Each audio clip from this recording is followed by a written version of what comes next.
FBAs are nothing more than white supremacist adjacent. They're sellout adjacent. They're whitewashed adjacent.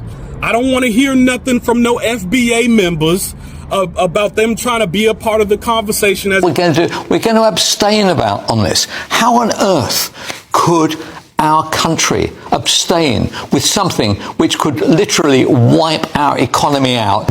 Why do black people hate Africans so much? I feel like we're losing the plot. Like when I was coming up, my parents had African artifacts, flags all around the house, artwork, statues. To apologise for what people did in 1775 or whatever it might have been.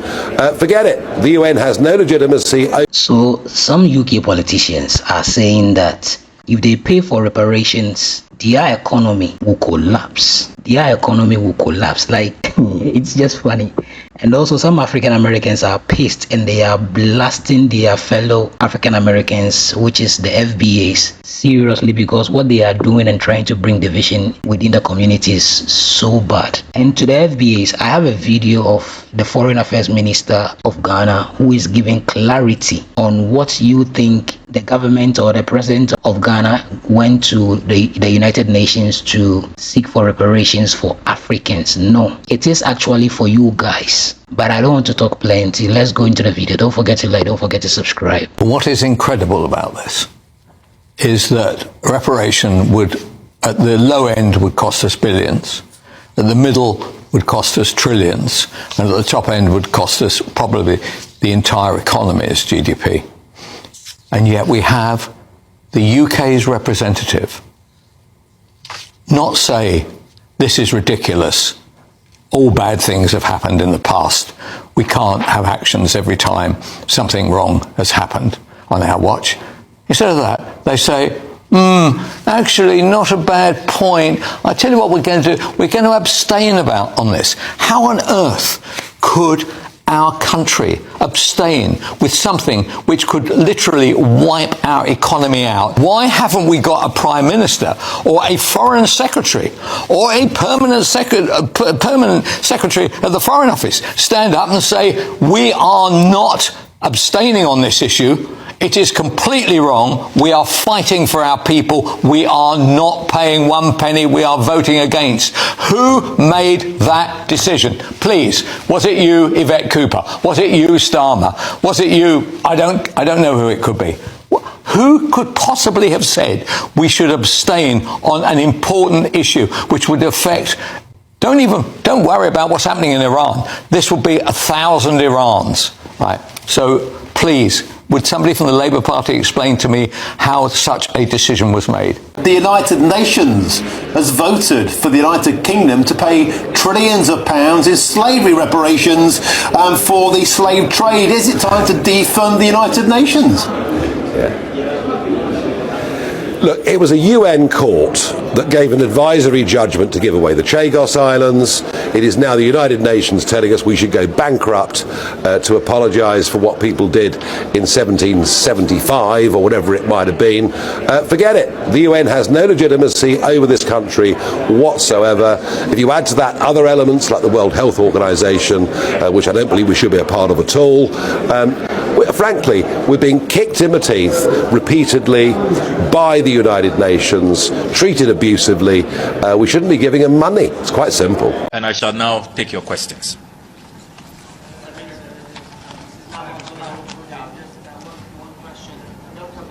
Those that voted against the resolution was the United States. Were you disappointed by that vote? And also, if you can comment on those that abstained, more than 50 nations. How do you feel about those? Thank you. So I would like to comment on the reasons they gave. They sought to create the impression that the time for negotiations have been short.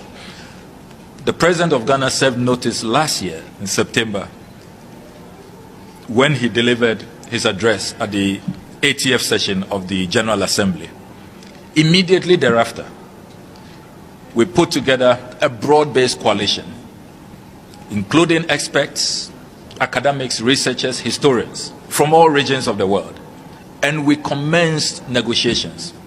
In the history of the United Nations, this has been a resolution that has gone through so many rounds of consultations.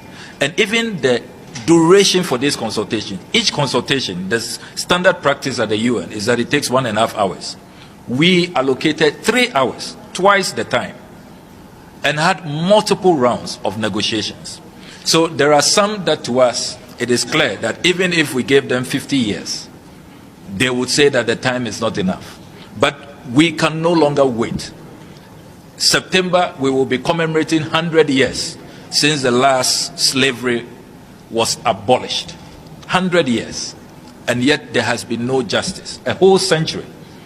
So we cannot keep waiting for those who do not want to reckon, who do not want to come to the table with urgency and with acknowledgement that this is a matter that can no longer be swept under the carpet. So we disagree with the notion that there was no time for negotiations. Secondly, the claim they have made that we are seeking to create a hierarchy of crimes. We have stated clearly that it is not about hierarchy. We are only speaking to a historical fact. Never in the history of mankind have we had such a systemic crime. We took over 3 centuries, more than 300 years, with its consequences still lingering unto this day, manifesting in racism, in structural inequality. So we are talking about the contextual framing of what has happened, not about ranking crimes. And we made that very clear. So we are clear in our minds that some are just deliberately stonewalling and introducing red herring. But what is fundamental, which nobody can deny, is that more than 12.5 million people were forcibly removed from the continent. More than 3 million people died, were tossed into the transatlantic ocean, which is a mass grave site. And in our country, Ghana, we are currently, UNESCO has certified that, the country with the highest number of slave forts and castles. We are living witnesses on a daily basis when we go into those castles and forts and we see the door of no return. We break down. My daughter Indiva, on an excursion only last week, broke down and asked me, "Daddy, what did we do wrong?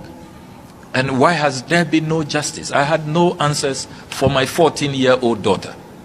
So we live with these experiences on a daily basis, and we live with the structural consequences.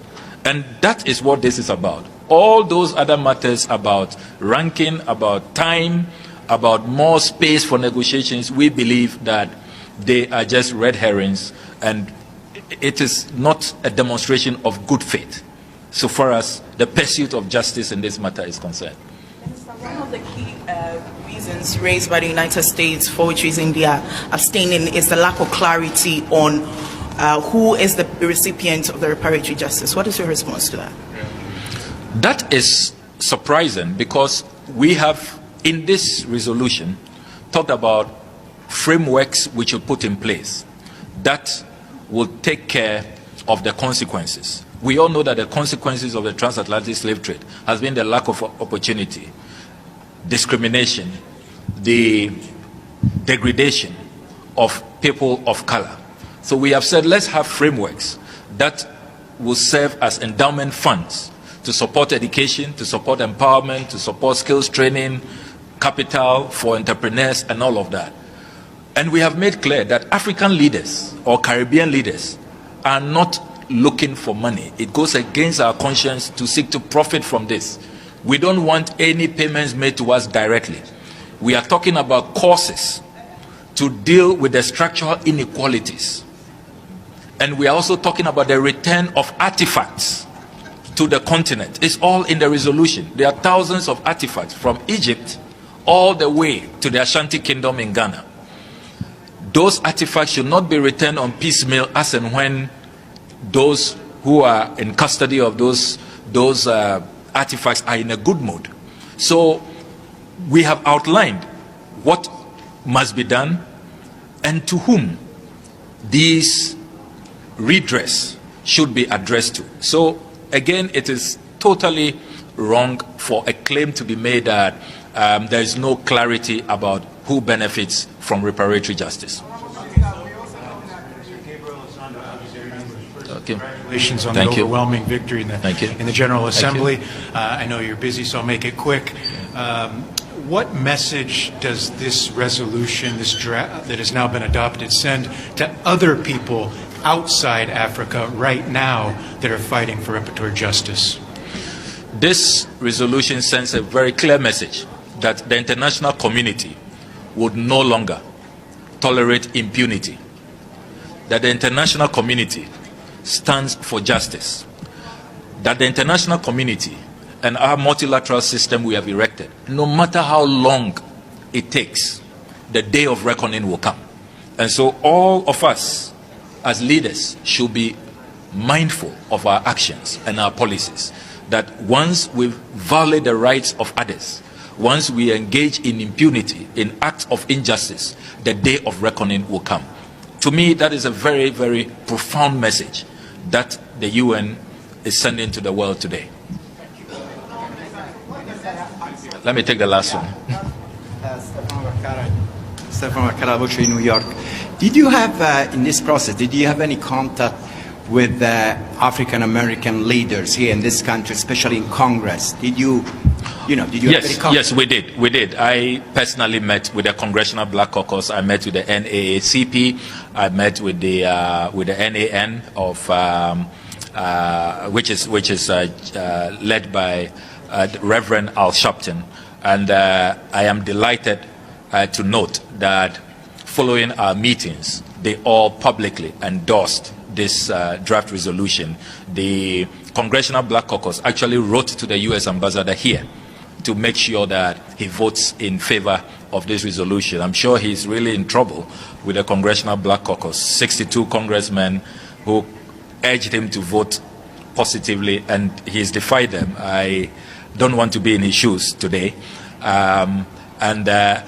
There was also a statement of endorsement yesterday from NAACP, and I also note that a lot of black members of parliament, particularly in the House of Commons, the MP Belle Ribeiro, she has also done a phenomenal job in mobilizing the House of Commons in support of this resolution. So we've had a very broad-based coalition, and we thank them very much for the support, the pressure that they all brought to bear. That is what has culminated in this victory. So it's a collective victory, and collectively we must all take credit for this victory. Thank you very much. Thank you. Thank you. We'll have more opportunities to interact. Thank you. Have a great day.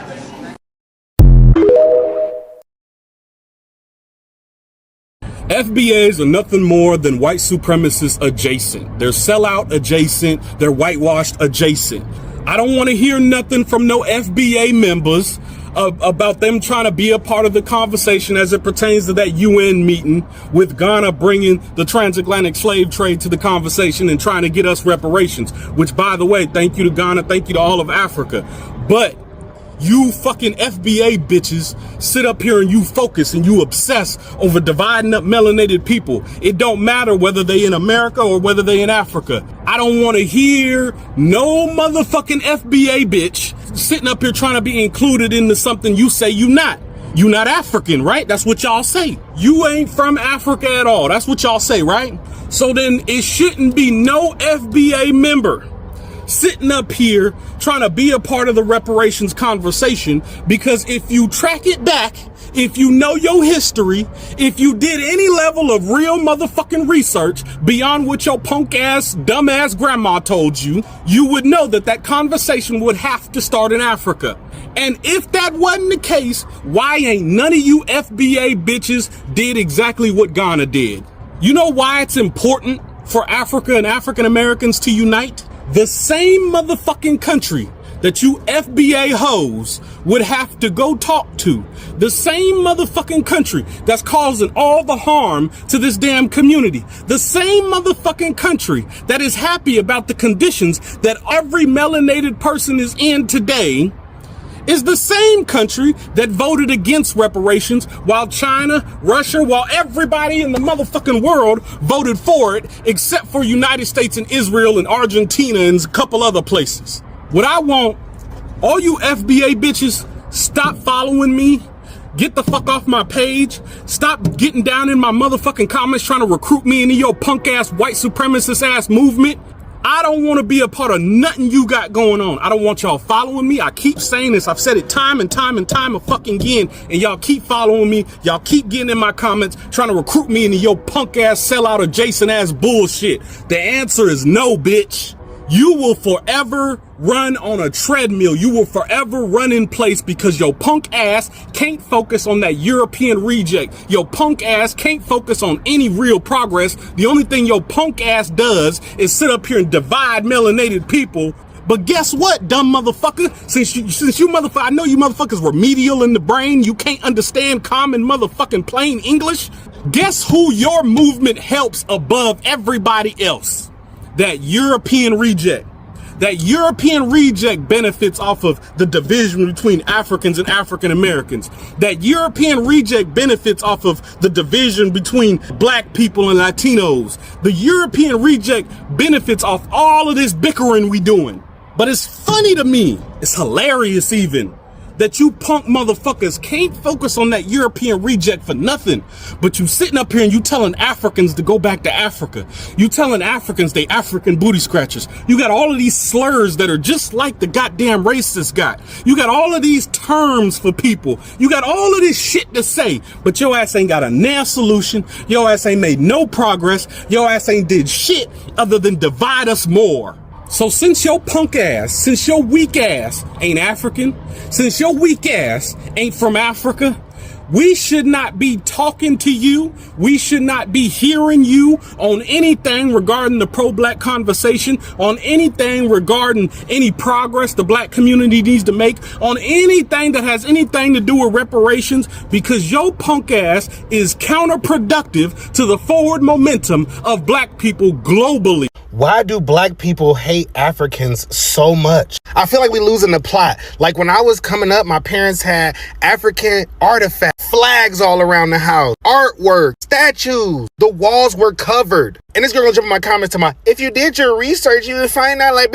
don't piss me off, bro. I do not sign up for none of that. Let me know down in the comments why you as a black person might hate Africa or African heritage. But I'm not on that, bro. My wife Liberian, that make my daughter Liberian. I eat my wife, that make me Liberian. I just feel like this is a stupid argument that should never be had though. Like, what are we talking about? And I know I don't get political on this page, but you're gonna jump in my comments and piss me off. And I'm trying to figure out, when did we lose the plot? It's black Mexicans, it's black Asians, it's black whatever the fuck, bro. I just want to be where I'm from.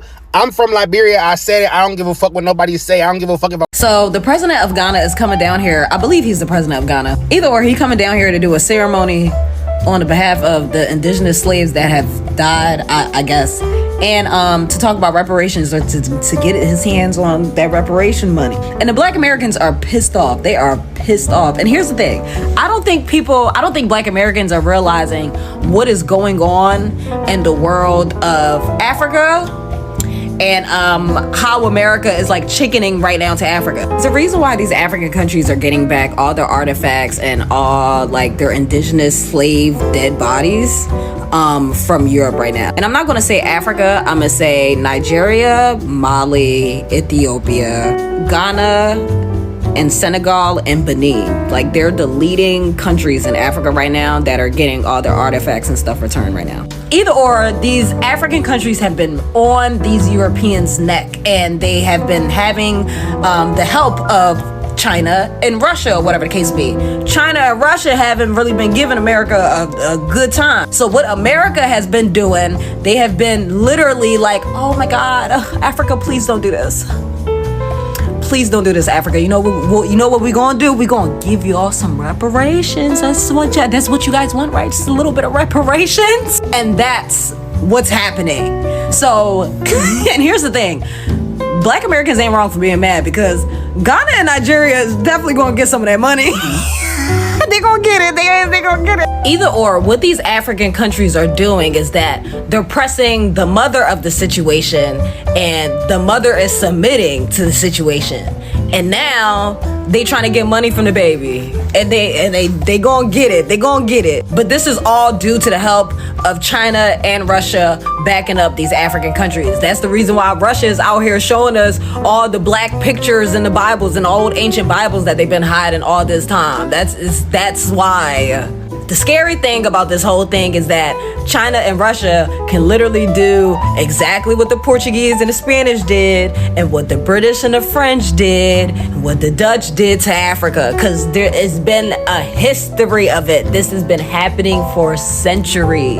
The sad thing with this whole thing is that America is willing to give away the money that they owe to the descendants of the indigenous slaves of America to Africa, due to Africa finally cutting off Europe. And that has everything to do with Europe being a mama and America being a baby. You can tell America is the baby by just looking at the map. It don't make no sense why this country is this fucking big. Literally, it doesn't make no sense why me traveling from Philly to Florida ain't just me traveling from one country to another fucking country. Because that's how it is everywhere else. It is. And I believe they set this shit up just like this so the indigenous people of this land and the descendants of the slaves of this land will be able to fight back in a way that they need to be fucking honest. Because when it comes to reparations, the first thing I think of is the Native fucking Americans and how they got $3.8 billion in reparations. And the second thing I think of is how Black Americans be doing their ancestry and it says it's from Africa and not one Native American tribe is on that bitch. What the fuck y'all Native Americans signed off on when it came to the creation of this piece of land? Was it the Navajos? Did the Navajos sell out the natives of this land? Because I really do think motherfuckers signed off on the simple fact that the dark-skinned indigenous Native Americans could go into the slave trade. Legit. Or some like, y'all take the black ones. Y'all take the dark-skinned ones. And mix the dark-skinned ones in with them Africans y'all bringing over here. They ain't gonna know. They ain't gonna tell that we can mix them up. We can lie to them and say they're African. That's the real reason why Black Americans was growing up in like the 60s, 80s saying they was Native American, because they are Native American. They are. A lot of them are. But them Native Americans did something. I'm trying to tell y'all, this anger should not be directed to the Africans. The Africans is trying to cut shit down from the beginning to the end. The kids always get in the mix of the drama of the mom and dad if they drag it onto the kids. That's what's happening. Other than that, them Native Americans legit, they got $3.8 billion, bro, in reparations, bro. Deadass. Years ago. If ever you wanted to find out whether there are peoples or countries allied with Black Americans and, candidly, the entire African diaspora, you need no further look at this vote. You see, the United Nations made a decision, and it was rightfully done by Ghana. Ghana's president proposed a resolution that would condemn the most horrific form of inhumanity possible, and that is slavery. And this is what he had to say. On this beautiful day in March, we're called to stand on the right side of history. Let it be recorded that when history beckoned, we did what was right, for the memory of the millions who suffered the indignity of the slave trade and those who continue to suffer racial discrimination. Let our vote on this resolution restore their dignity and humanity.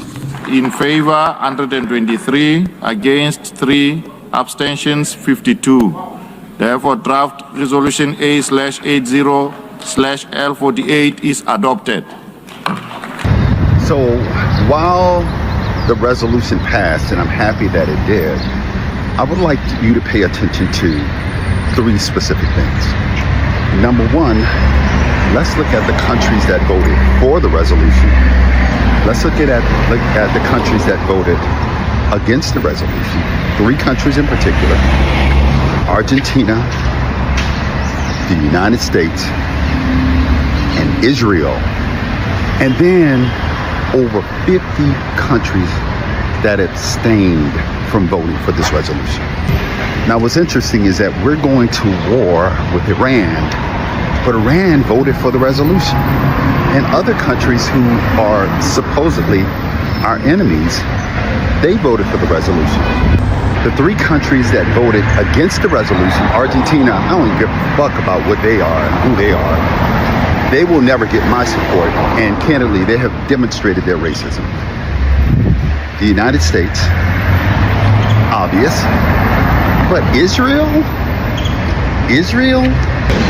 also pay attention to the more than 50 countries that abstain.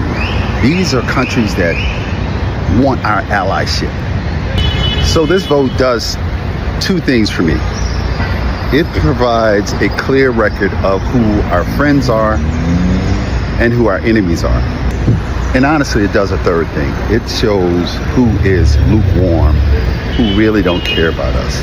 And this is a clear indication to me of who, going forward, I'm going to work with, who I'm going to advocate for, and who cannot, gaslight me anymore. What happens when the majority of the United Nations says that what happened to you and your people was the most egregious crime that ever could happen to people?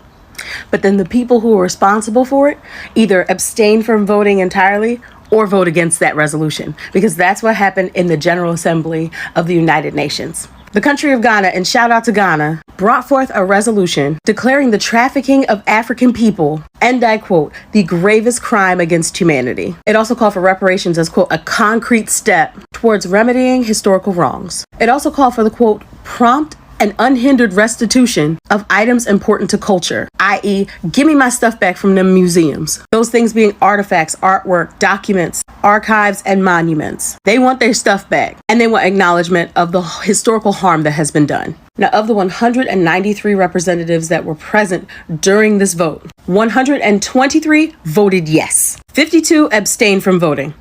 Odd, but I'm coming back to that. And 3 voted no. Argentina, Israel, and the United States. As far as the abstaining votes, the United Kingdom and all 27 of the European Union countries abstained from voting entirely. There's no surprises here when it comes to the United States, because the United States barely acknowledges chattel slavery at all. Look at how it treats even the discussion of chattel slavery. When mere months ago, this administration literally tried to rip the panels just discussing the enslaved people owned by the first president of the United States. This is historical fact. Try to get those panels ripped off of the walls of that monument. So yeah, no surprises, even though this country was entirely built, like this stolen country was built by stolen people with stolen labor. And you expect the thief to acknowledge the theft? But the European Union and the UK is very, very interesting to me, because rather than saying yes or no, they just decided not to vote at all, despite the fact that Europe itself can also attest to the sheer amount of money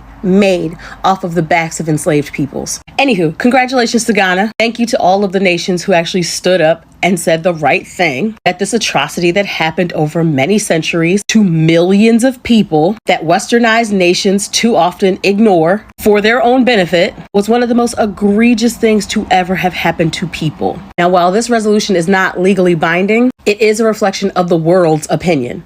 This is how the world feels, and it is a step towards future actions that will get us to repair. And 52 abstained from voting at all. 123 voted yes.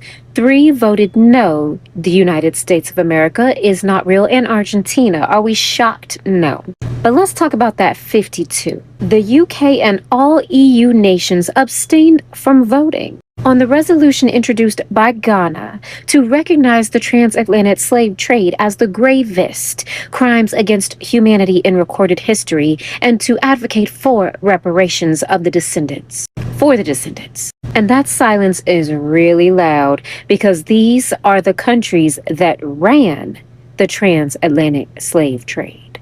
Britain, France, Portugal, Belgium, the Netherlands, and Spain.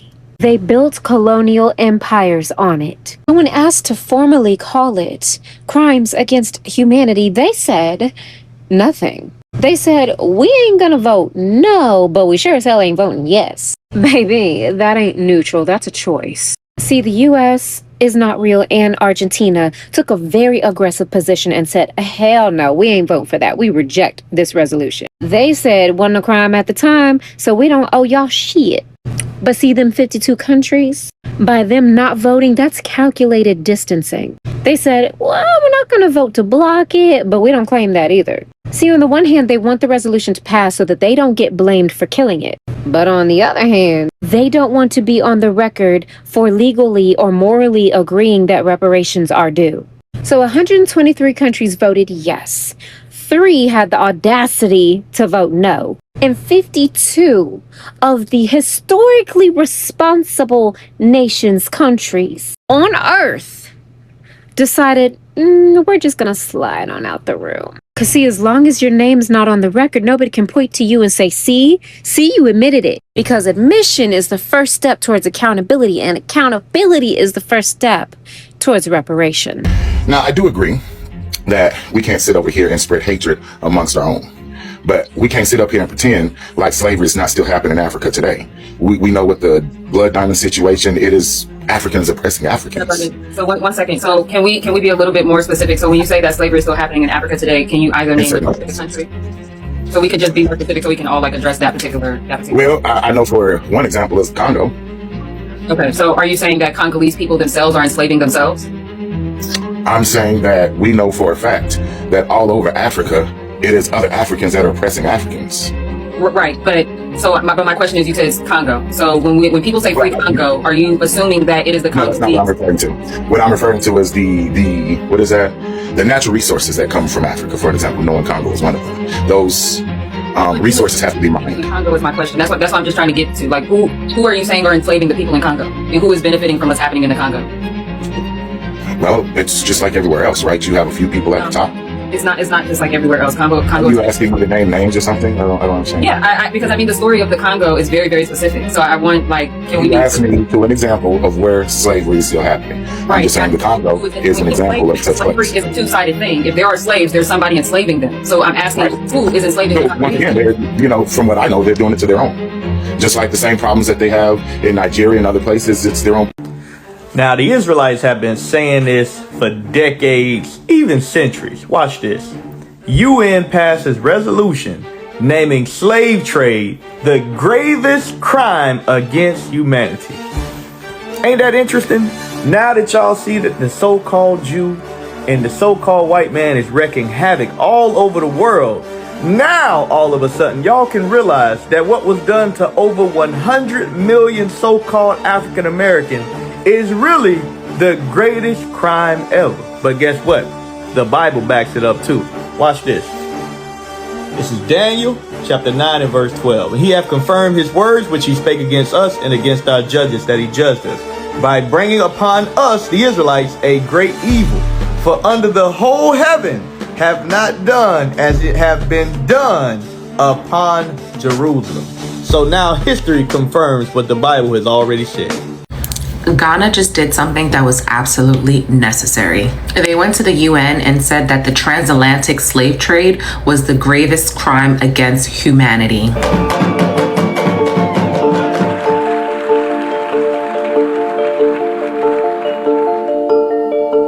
President of the General Assembly,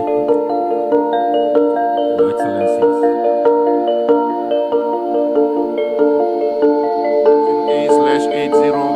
A/80/L48 is adopted.